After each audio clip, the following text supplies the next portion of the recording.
Good morning students. आज बात करेंगे हम लोग कॉम्पटन इफेक्ट के ऊपर। जैसा कि प्रीवियस सेक्शन हम लोगों ने फोटो इलेक्ट्रिक इफेक्ट कंप्लीट कर लिया था। अब हम लोगों को नेक्स्ट टॉपिक जो पढ़ना है वो है कॉम्पटन इफेक्ट। हमारा क्या चीज भैया? Compton effect. एक साइंटिस्ट के नाम के ऊपर है, इसीलिए कॉम्पटन करके पढ़ते हैं इसको। क्या था? बहुत ही सिंपल इफेक्ट था, जैसे फोटो इलेक्ट्रिक इफेक्ट था। इसकी खासियत ये है, जैसे फोटो इलेक्ट्रिक इफेक्ट जो था वो पार्टिकल नेचर से जो है लाइट के पार्टिकल नेचर से एक्सप्लेन कर पाए थे। वही जहां पर फोटो इलेक्ट्रिक इफेक्ट जैसे कि हुआ क्या कि मान रहे थे वेव है, यहाँ तक इतना सब कुछ वेव माना। पहले न्यूटन ने क्या माना था? पार्टिकल इतने से रीजन में फिर वेव मानी गई। फिर एक छोटा सा रीजन आया जिसमें क्या माना गया? पार्टिकल। लाइट को पार्टिकल माना गया। अब भैया इतने लंबे रीजन में वेव चलता हुआ आ रहा था, तो ये चीज फोटो इलेक्ट्रिक इफेक्ट एक्सप्लेन तो हो गया, लेकिन इसको और सपोर्ट करने के लिए यहाँ पर एक और इफेक्ट आ गया था, जिसको कहा गया, इसने भी सपोर्ट करा किसको? पार्टिकल नेचर को। इसको कहा गया कॉम्पटन इफेक्ट, है ना। इसको क्या कहा गया? कॉम्पटन इफेक्ट कहा गया। और ये भी पार्टिकल नेचर ऑफ लाइट का यूज करते हुए एक्सप्लेन किया जा सकता है। बिल्कुल सेम फिनोमेना था जैसे फोटो इलेक्ट्रिक इफेक्ट में क्या चीज था? कोलिजन हो रहा था, वेव और पार्टिकल इलेक्ट्रॉन में कोलिजन हो रहा था। तो कैसे संभव है? तभी जब आप क्या मानोगे? उसे पार्टिकल मानोगे, तभी संभव है ऐसा। तो यहीं पर कॉम्पटन इफेक्ट में भी कुछ ऐसा ही हो रहा था। देखिए क्या हुआ था इसमें। ये एक इलेक्ट्रॉन है हमारा, जो कि हमने मान लिया रेस्ट में है। हालांकि ऐसा पॉसिबल नहीं है, कोई इलेक्ट्रॉन कभी रेस्ट में हो सकता है? आप एक इलेक्ट्रॉन को कभी ऐसे निकाल सकते हो कि रेस्ट में नहीं। पर उसकी स्पीड को इसे मान लो, कभी कभी ऐसा होता है कि किसी स्पीड है, इसको हमने फिक्स मान लिया कि हाँ यहाँ से स्टार्ट कर रहे हैं, जीरो से स्टार्ट कर दे रहे हैं, है ना। जैसे आपने वो कभी ऑयल पड़वाने गए पेट्रोल पंप पे, 100 रुपए का वो डाल चुका है ऑयल, ठीक, आप 50 पे डलवाना है, तो 100 के ऊपर ही वो 50 का कर देगा, 150 हो गया ना। तो आपने 100 को क्या मान लिया? रिफरेंस मान लिया कि यहाँ से स्टार्ट हम कर रहे हैं। तो वही चीज है कि इलेक्ट्रॉन की यहाँ पर एट रेस्ट लिखते जरूर है, पर रेस्ट में इलेक्ट्रॉन होना पॉसिबल नहीं है। कोई रेस्ट में इलेक्ट्रॉन थोड़ी रखा जीरो स्पीड पे, कैसे पॉसिबल है? हो नहीं सकता है। लेकिन फिर भी यहाँ पर जो इसकी स्पीड है उसको हम लोगों ने रेफरेंस पॉइंट मान लिया, और उस रेस्ट पे जब इस पे हमने क्या किया, कोई लाइट इंसिडेंट कराई, फोटोन इंसिडेंट कराया। अभी तो लाइट कह रहे हैं क्योंकि हमें पता नहीं था क्या होने वाला है, इसको एक्सप्लेन करने के लिए हमने इसको यूज किया था फोटोन बिहेवियर को। खैर, तो यहाँ पर एक्सप्लेन, यहाँ पर इंसिडेंट कराया, ये तो है फोटोन। फोटोन, ठीक, ये तो बिफोर की बात है, बिफोर की बात है। ये आफ्टर क्या हुआ?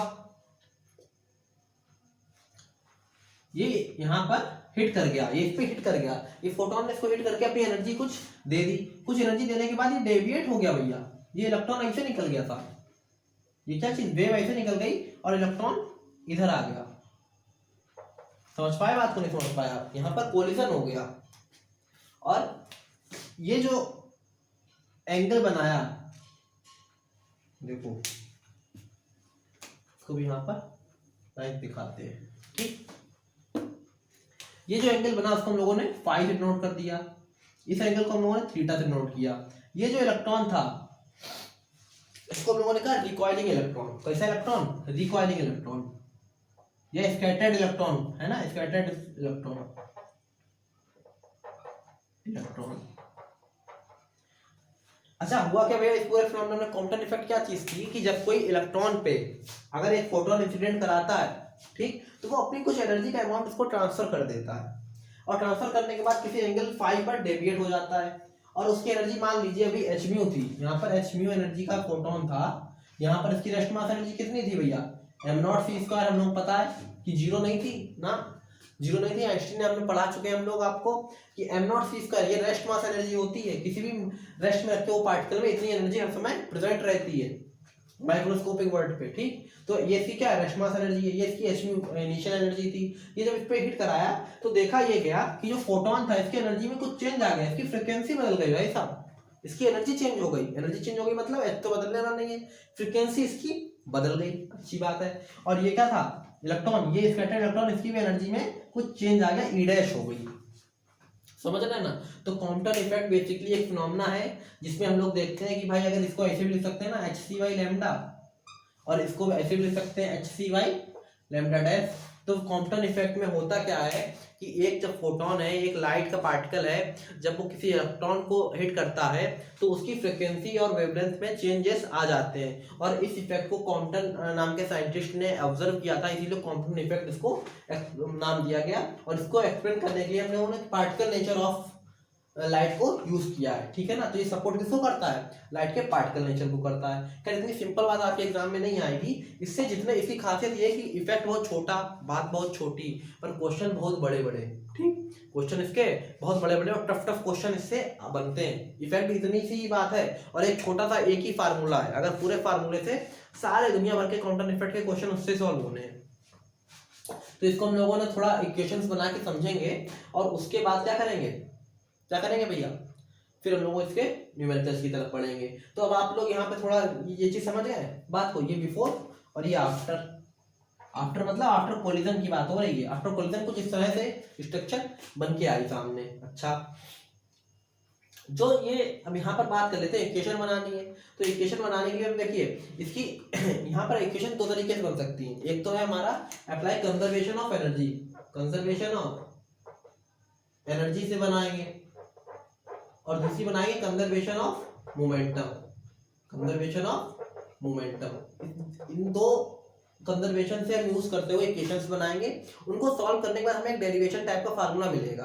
खैर, तो कंजर्वेशन ऑफ मोमेंटम जो है वो दो तरीके से यहाँ अप्लाई किया जा सकता है। कैसे, क्योंकि ये देखिए किसी एंगल पर है ना, तो इसके दो कंपोनेंट होंगे, किसके, मोमेंटम के दो कंपोनेंट होंगे, एक होगा हॉरिजॉन्टल एक वर्टिकल। तो यहाँ पर दो कंपोनेंट में इसको भी डिवाइड किया गया है, और नीचे लिखते हैं, इसको भी दो कंपोनेंट में डिवाइड कर दिया गया है। एक तो क्या हो जाएगा, in x direction, conservation of linear momentum in x direction, और इन वाई डायरेक्शन। समझ पा रहे बात को नहीं? इस तरीके से अप्लाई करके हम लोग इक्वेशंस बनाएंगे, ठीक। तो यहाँ पर देख लेते हैं, ये इनिशियल एनर्जी इसकी हो गई, ये इनिशियल एनर्जी इसकी हो गई। बाद में कोलिजन के बाद इसकी एनर्जी इतनी बची, और मोमेंटम कितना बचा, मोमेंटम, इसका मोमेंटम कितना भी है बताओ। मोमेंटम अगर एनर्जी इतनी है तो मोमेंटम अगर निकालेंगे तो E/c है ना, इनिशियल मोमेंटम। इसका मोमेंटम 0 रेस्ट में है, इसका कोई मोमेंटम थोड़ी है। अच्छा, इसका मोमेंटम P डैश हो गया, P डैश मतलब एनर्जी चेंज हो गई तो E'/c हो गया होगा, है ना। और इसका, इसकी एनर्जी कितनी बची और मोमेंटम कितना बचा, क्वेश्चन ये भी है। इसकी E' मानी आपने, तो इसकी एनर्जी, इसका मोमेंटम ऐसे लिख देते हैं h/c। ये इसका मोमेंटम हो गया इस समय, ठीक। समझ पा रहे बात को नहीं? हमने इसकी एनर्जी इसका मोमेंटम लिख दिया, इसकी एनर्जी इसका मोमेंटम लिख दिया इस समय पर। अब इसकी एनर्जी और इसका मोमेंटम लिख दिया, अब इसकी एनर्जी मोमेंटम लिखने जा रहे हैं इलेक्ट्रॉन का। तो इसकी एनर्जी हम लोग निकालते हैं। हमने आपको पढ़ा दिया है रिलेटिविस्टिक काइनेमेटिक्स में एनर्जी का फार्मूला। जब बात हो रही हो एनर्जी की तो इस तरह से आता है, m0² c⁴ है ना, ये फार्मूला था। अब इस समय इसमें इसकी एनर्जी निकालनी है, तो एनर्जी कैसे निकलेगी, एनर्जी आएगी अंडर रूट में m0² c⁴ plus p² c²। Clear है बात? इस तरह से इसकी एनर्जी लिखी जा सकती है। मोमेंटम लिखने के लिए क्या करोगे भैया, m0 √1 - v²/c², ये तो m हो गया, और v इसकी स्पीड v। भाई ये थोड़ी स्पीड c से चल रहा था, ये तो इसकी स्पीड तो v थी, तो इसका मोमेंटम लिख दिया हमने, ठीक। ये किसी समय इसका मोमेंटम है, ये एनर्जी है, इस तरह से लिखी जाएगी। इसका मोमेंटम एनर्जी इस तरह से लिखा जाएगा। क्लियर है बात? अब हमें इक्वेशन बनानी है, इतना आप लोगों को नोट कर लीजिए, और उसके बाद हम डायरेक्ट इक्वेशन यहाँ पर लिखेंगे पहले, इसी को देखते हुए, और आपको यहाँ पर बहुत ध्यान से समझना है, ठीक। तो यहाँ से लिखना स्टार्ट किया जाएगा। पहले हम कंजर्वेशन ऑफ एनर्जी लगाते हैं, अप्लाई कंजर्वेशन ऑफ एनर्जी।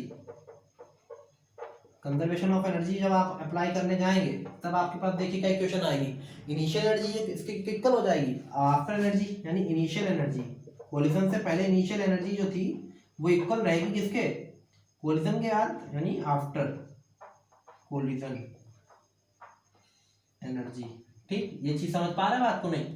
अच्छी बात है। तो कितनी एनर्जी थी भाई, इसकी एनर्जी थी h प्लस इसकी एनर्जी थी m0 c² इक्वल टू, इसकी एनर्जी कितनी हो गई, एनर्जी थोड़ी कंपोनेंट हो गई, एनर्जी इज स्केलर क्वांटिटी, तो एनर्जी डायरेक्ट लिख सकते हो h प्लस इसकी energy m0² c⁴ plus p² c²। यहां से क्या करते हैं, h - h और बाकी टर्म एक तरफ कर लेते हैं, h - h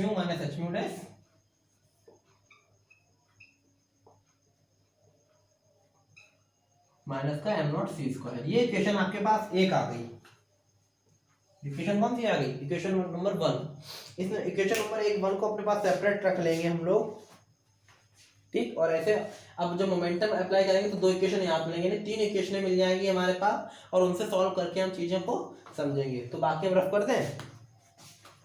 ये इक्वेशन समझ में आई बात आपको? अब इसको रफ कर देना है इसी को, ठीक। इतना नोट हो गया होगा आप लोगों को, नोट करने की जरूरत भी नहीं, सिर्फ समझने की बात है। अगर आप कॉपी पे कहीं एक पेज पे नोट कर लेंगे तो अच्छा रहेगा, क्योंकि हम लोग सॉल्व नहीं करेंगे, डायरेक्ट लिखेंगे। लेकिन ये इक्वेशंस बनानी आनी चाहिए। कई बार क्वेश्चन में क्या होता है, इक्वेशंस में खेल हो जाता है। अब कराएं क्वेश्चन, समझ में आई बात, ठीक। इसको रफ कर दिया, एक इक्वेशन ये आ गई अपने पास, आप सुरक्षित रखें इस चीज को। हम ये देख के लिखना है, इसलिए हम इसको रफ नहीं कर सकते, ठीक है ना। अच्छा, अब इक्वेशन अप्लाई करेंगे linear momentum, conservation of linear momentum in x direction, in x direction. अगर एक्स डायरेक्शन में लीनियर मोमेंटम का कंजर्वेशन लगाएंगे तब देखो क्या बनेगा भाई, इनिशियल मोमेंटम आफ्टर मोमेंटम, है ना। इनिशियल का मोमेंटम और आफ्टर पर एक्स डायरेक्शन में, तो इसका तो एक्स डायरेक्शन में है भैया, कितना मोमेंटम है, ई बाई सी। ई बाई सी को हम लोग ऐसे लिख सकते हैं, चलो बाद में लिख देंगे, ई बाई सी।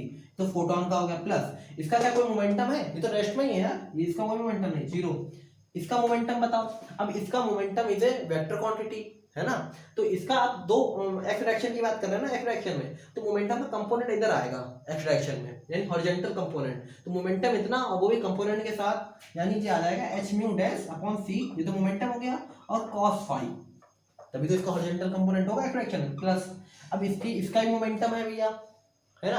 अब ये रेस्ट में था पर इसको एनर्जी दे दी, तो एनर्जी नहीं रही, रेस्ट में थोड़ी रहा, कुछ मूव करने लगा तो मोमेंटम आ गया। तो इसका मोमेंटम भी लिखेंगे आप M naught V under root 1 minus B square C square और कॉस थीटा। ये इक्वेशन आ गई है, समझ पा रहे बात को। यहाँ पर ई की जगह हम लोग क्या लिख सकते हैं, एच म्यू लिख सकते हैं, तो यहाँ पर एच म्यू लिख दो। और इसको क्या करते हैं भैया, इक्वेशन बना ली जाती है यहाँ से, एच बाई सी कॉमन लेके mu minus mu dash cos five is equal to M naught V. इसको हम लोगों ने अल्फा नोट किया था, ध्यान हो आप लोगों को काइनेमेटिक्स में, अल्फा, तो अल्फा कह सकते हैं आप यहाँ पर। और ये इक्वेशन नंबर 2 हो जाती है, ठीक। ये बहुत बड़ा डेरिवेशन आता है जब आप ग्रेजुएशन लेवल के एग्जाम्स देते हैं, एकेडमिक एग्जाम्स देते हैं, तब कॉम्पटाउंड इफेक्ट का डेरिवेशन करने को आता है। तो वो सब हम लोगों ने सीखना है यहाँ पर, हमें तो अपने कॉन्सेप्ट पे जाना है, कॉन्सेप्ट स्ट्रॉन्ग करके न्यूमेरिकल्स करना सीखना है। तो इक्वेशन 2 देखिए कहाँ से आई, इस तरह से आती है, ठीक। ऐसे हम लोग अप्लाई करेंगे वाई डायरेक्शन में, इतनी बात समझ में आ गई। अब वाई डायरेक्शन देखो कैसे अप्लाई होगी, यहाँ पर अगर वाई डायरेक्शन में अप्लाई करते हैं तब क्या होता है, अब वाई डायरेक्शन में क्या, इसका मोमेंटम है, ये तो एक्स में चल रहा है यार, इसमें इसका कोई वाई डायरेक्शन मोमेंटम नहीं, जीरो।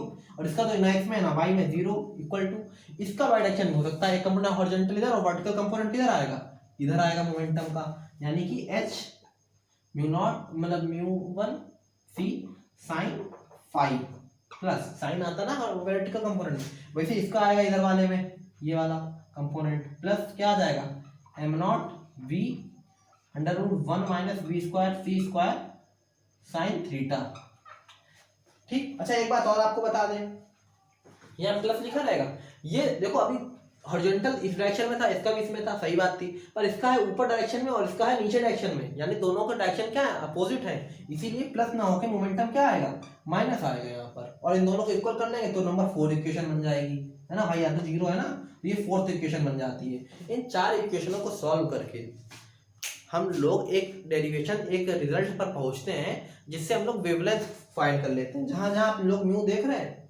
ये फ्रीक्वेंसी, इसको हम लोग क्या करते हैं, चेंज करते हैं, फ्रीक्वेंसी को चेंज कर देते हैं किसके टर्म में, वेवलेंथ के टर्म में। और फिर वेवलेंथ में एक इक्वेशन आ जाती है, पहले फ्रीक्वेंसी के में, फिर वेवलेंथ में एक इक्वेशन आ जाती है। उस इक्वेशन को ही हमें याद रखना होता है, बाकी सबसे हमें कोई लेना देना नहीं होता है। तो उस कॉम्पटाउंड इफेक्ट की जो इक्वेशन है उसको हम लोग देख लेते हैं क्या होती है। वो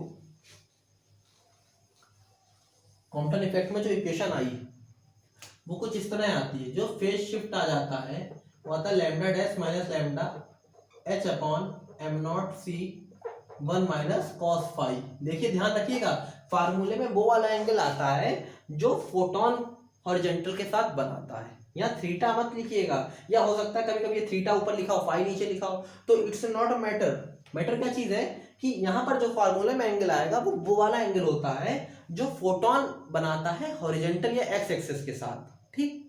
समझ रहे हो बात? यहाँ चाहे थीटा लिखो चाहे फाई लिखो, उससे कोई मतलब नहीं है। तो फेज शिफ्ट जिसे कहेंगे, फेज शिफ्ट या कहेंगे लैम्डा शिफ्ट या वेवलेंथ शिफ्ट भी कह देते हैं, और वेवलेंथ शिफ्ट, वेवलेंथ शिफ्ट वो भैया कितना होता है, डेल्टा लैम्डा होता है, और उसकी वैल्यू होती है H M naught phi 1 minus cos phi. इस तरह से हम लोग इसको याद रखते हैं।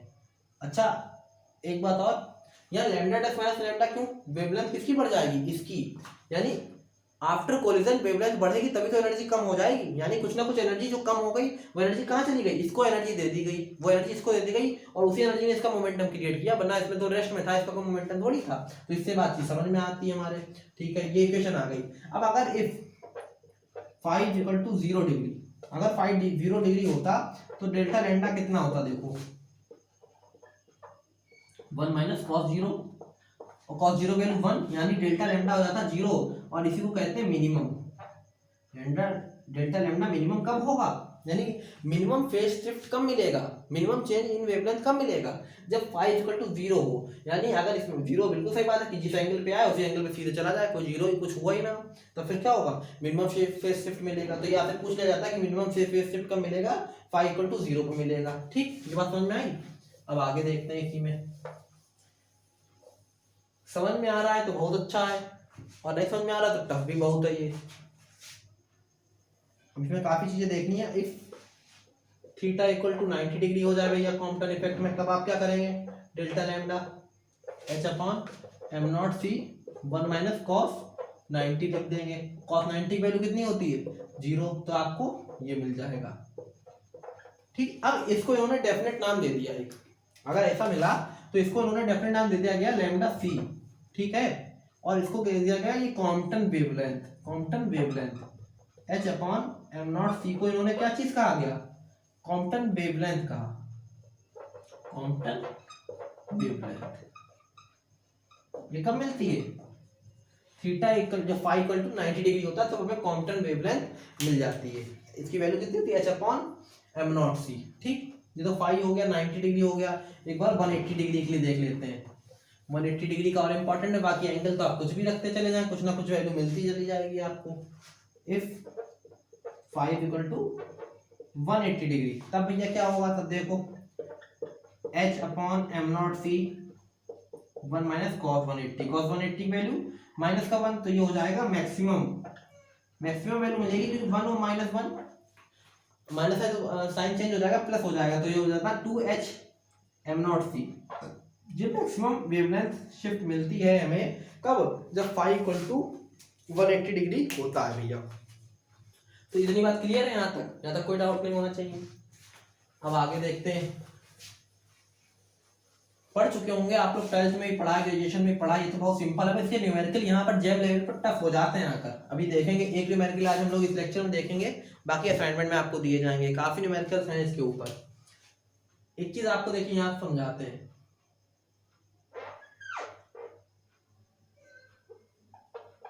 देखो ठीक,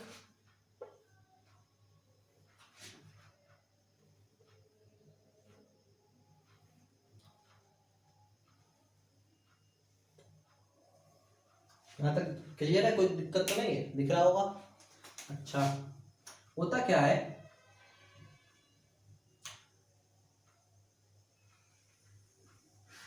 कुछ एंगल्स दिखा रहे हैं आपको, क्या दिखा रहे हैं, कुछ एंगल्स दिखा रहे हैं, 5 = 90, 5 = 0 पर, 5 = 45 डिग्री पर, 5 = 90 डिग्री पर, एंड 5 = 135 डिग्री पर। ये आपको याद रखने हैं, ठीक है ना, 5 = 0 पर, 45 पर, और इस पे देखो होता क्या है, ये कुछ इस तरह से ग्राफ होगा 5 = 0 पर जाने के बाद, ठीक है ना, और कोई भी फेज में चेंज नहीं होगा, जी इस तरह से फेज में आ जाएगा।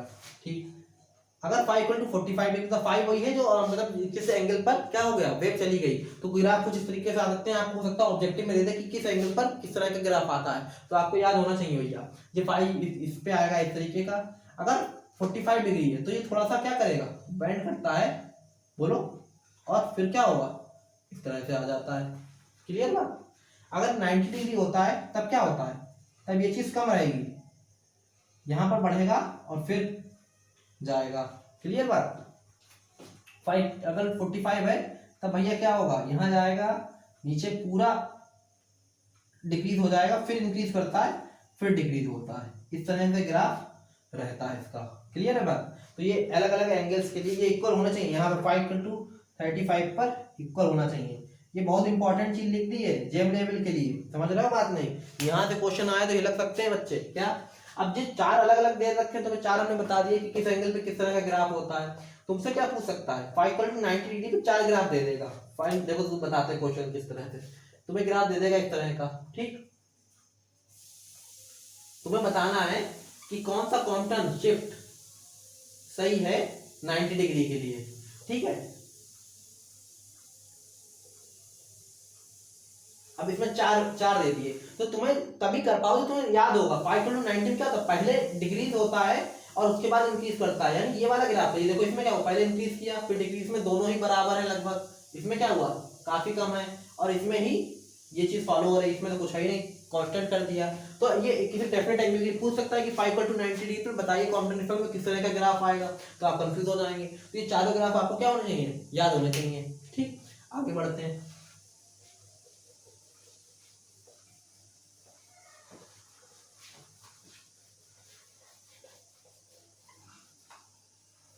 अच्छा, एक चीज और, अब जैसे कि जो हमारे पास इक्वेशन है कॉम्पटन इफेक्ट की, इक्वेशन कितनी है, डेल्टा लैम्डा है, lambda dash minus lambda H upon am not c है। एम नॉट क्या चीज है बता सकते हो, cos पाई। भैया m not rest mass of electron कितना होता है, रेस्ट मास ऑफ इलेक्ट्रॉन कितना होता है, सबको पता है, कोई बड़ी बात थोड़ी है। 9.1 माइनस 31 kg होता है। ठीक, नहीं पता तब भी लिख दिया। ठीक, इस फार्मूला से बताओ, अच्छा cos की वैल्यू, cos पाई में cos 0 की वैल्यू होती है 1 और cos 180 की वैल्यू होती है -1।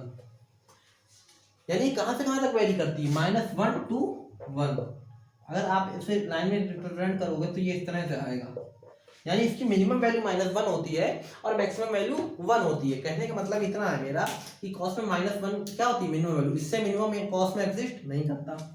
मैक्सिमम के लिए cos 1, इससे मैक्सिमम cos में एग्जिस्ट नहीं करता।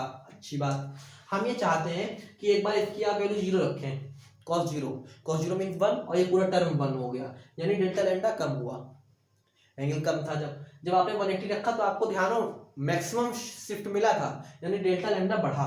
अगर आप डेल्टा लैम्डा में और किसमें, फाई में ग्राफ प्लॉट करेंगे, फाई और डेल्टा लैम्डा में, तब किस तरह का ग्राफ आएगा।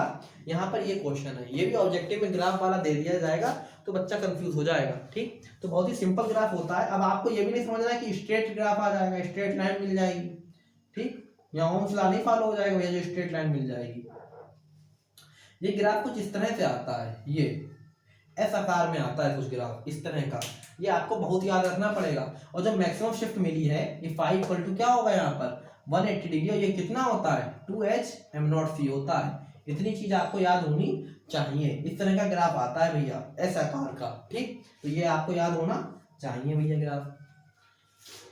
अच्छी बात हो गई। अब हम लोग यहाँ पर कॉम्पटन इफेक्ट की जड़ तक समझ चुके हैं। कॉम्पटन इफेक्ट में इक्वेशन ये होती है, इसको हम पूरे को कॉम्पटन शिफ्ट कहते हैं, कॉम्पटन वेवलेंथ कहते हैं। ये मिनिमम कब होती है पता है, ये मैक्सिमम कब होती है पता है। एक चीज और रह गई, वो और देख लेते हैं, फिर हम लोग न्यूमेरिकल की तरफ बढ़ते हैं। ग्राफ हम लोगों ने सारे देख लिए, यहाँ तक कोई डाउट नहीं होगा आप लोगों को। अब हम लोग देखते हैं, जरा फिर से पहुंचते हैं कॉन्सेप्ट के पास। देखिए हुआ क्या कि एक फोटोन ने एक इलेक्ट्रॉन को स्ट्राइक किया और कुछ एनर्जी इलेक्ट्रॉन को ट्रांसफर कर दी। ऐसा करने पर उसकी एनर्जी का अमाउंट कम हो गया, और जो कम अमाउंट हुआ वो कहाँ चला गया, इलेक्ट्रॉन में चला गया। तो अगर हम इस सिस्टम को आइसोलेटेड माने और एनर्जी का लॉस और कहीं ना माने, तो kinetic energy of recoiling electron या kinetic energy of scattered electron कितनी होगी बताइए। मेरी बात फिर से समझिए। मान लो 10 ये एक फोटोन था, 10 जूल इसकी एनर्जी थी, ये एक इलेक्ट्रॉन था रेस्ट में। कोलिजन के बाद ये इधर भाई साहब गए, ये इधर गए, ये इधर गए, ये इधर गए। अब हम कह रहे हैं इसके पास 8 जूल एनर्जी बची, तो 2 जूल एनर्जी कहाँ गई, कहाँ गई, इसकी काइनेटिक एनर्जी जो इधर मूव कर रहे हैं भाई साहब, ये यहाँ तो चली गई। अगर हम और सारे टर्म हटा दें, हीटिंग इफेक्ट को हटा दें और सारी पॉसिबिलिटीज को हटा दें, तो एनर्जी का अमाउंट यहाँ रहेगा कंजर्वेशन ऑफ एनर्जी से। बस यही चीज़ है कि kinetic energy of recoiling electron, अगर हम ये निकालना चाहेंगे kinetic energy of recoiling electron, तो कितनी होगी भैया? के ई, बताइए। इसकी एनर्जी में से ये वाली एनर्जी माइनस कर दें, यानी H mu minus H mu dash. इसको हम लोग मॉड में करके लिख देंगे। क्यों? क्योंकि एनर्जी कभी निगेटिव थोड़ी लेंगे भैया, उसके काइनेटिक एनर्जी कभी निगेटिव थोड़ी ली जाएगी। पोटेंशियल एनर्जी नेगेटिव ली जाती है ताकि स्टेबिलिटी है या नहीं है वो चीज़ देखने के लिए, पर काइनेटिक एनर्जी नेगेटिव ना लेने के लिए हम इसको मॉड में करके लिख देंगे भैया। क्लियर है बात?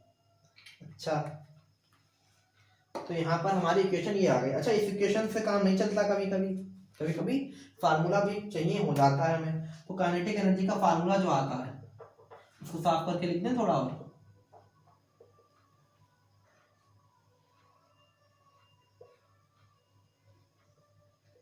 ठीक, ये तो काइनेटिक एनर्जी का जो फार्मूला आता है वो आता है, थोड़ा बड़ा करके लिखेंगे। अच्छा, इसको कैंसिल करते हैं।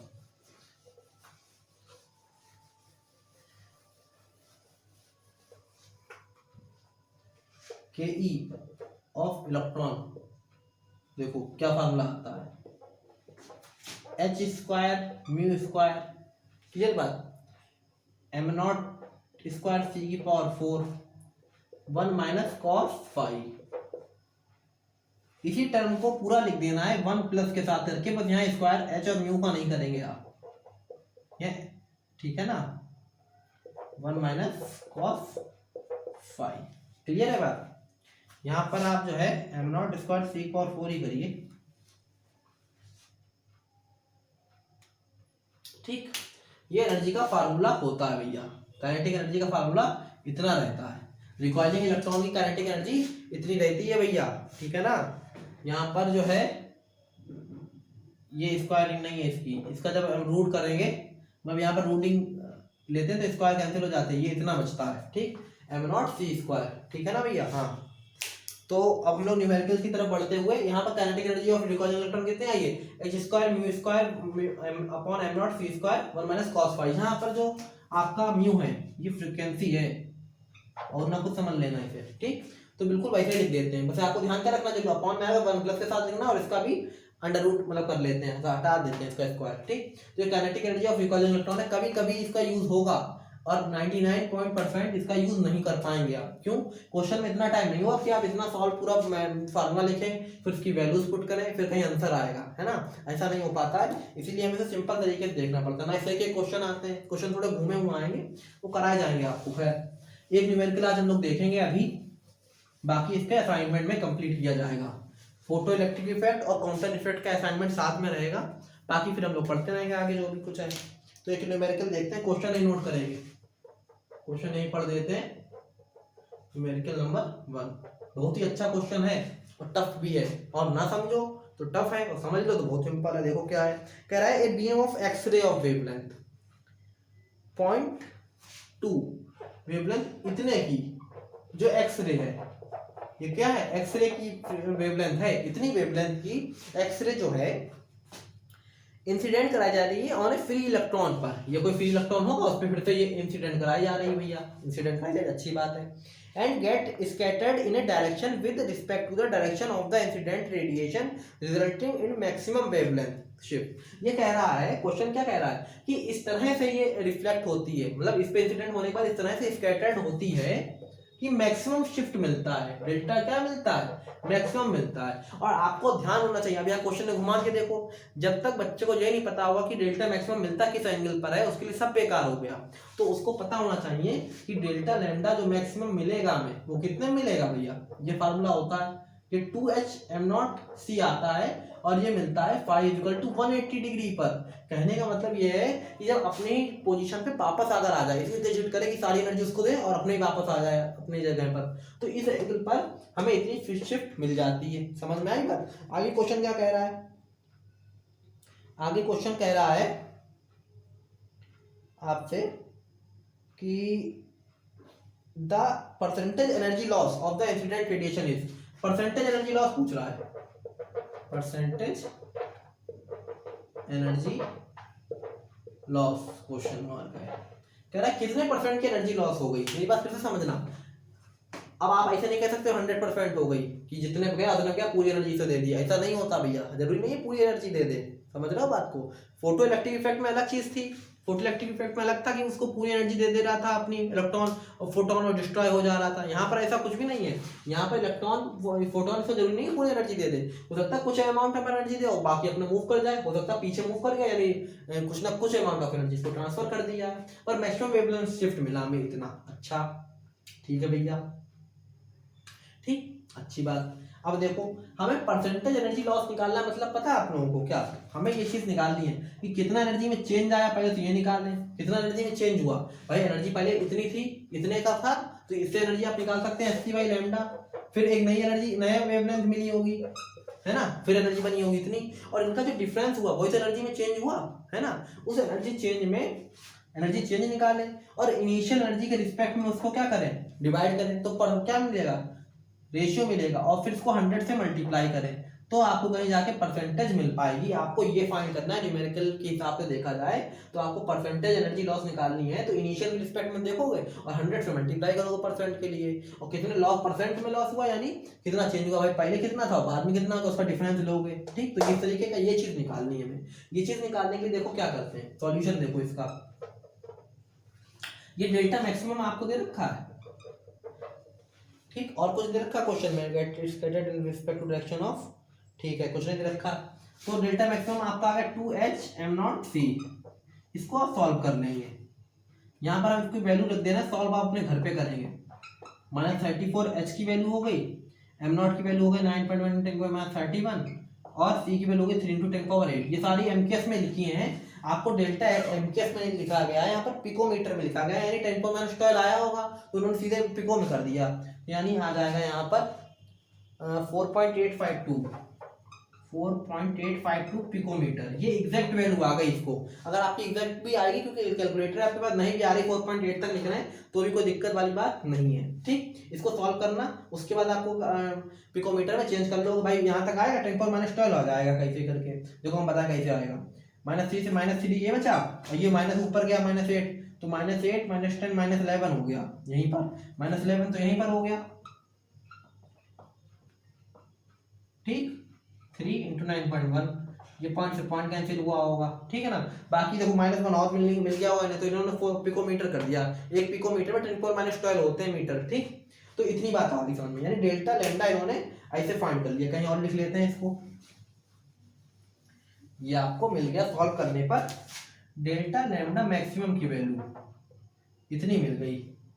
ये आपने सेपरेट करके कहीं अच्छे से रख ली। अब आपको ये चीज निकालनी है। आप लोग जानते हैं, क्या चीज जानते हैं भैया बताइए, कि एनर्जी कितनी होती है। भाई एनर्जी पहले मेरे पास इतनी थी, कई तरीके हैं सॉल्व करने के। सर सबसे अच्छा तरीका यही है कि भाई इनिशियल एनर्जी इतनी थी, पर इनको क्या करना, डिफरेंशिएट कर दें। वो भी क्या कर दें, ये लॉग ले लो पहले, लॉग लेने से और क्लियर होगी चीजें। देखो log hc minus log lambda, ये माइनस कैसे है, लॉग लेते तो m/n क्या होता है, m-n हो जाता। ठीक, आप डिफरेंशिएट पार्शियली करेंगे तो इसको ऐसे लिख सकते हैं, है ना। भाई लॉग का डिफरेंशिएट करते तो 1/e ही होगा, और फिर पार्शियली का तो डेल्टा ही लिख देंगे। इसको अगर ऐसे करोगे तो इस तरीके से लिखा जाता है de, ये मिलेगा भैया, है ना। ये तो 0 ही हो जाएगा, माइनस का 1/λ डेल्टा लैम्डा। ये पार्शियली डिफरेंशिएशन किया, डेल्टा de को हम लोग ऐसे लिख दिया हम लोगों ने भाई, चेंजेस करके। समझ पा रहे बात को, ऐसे।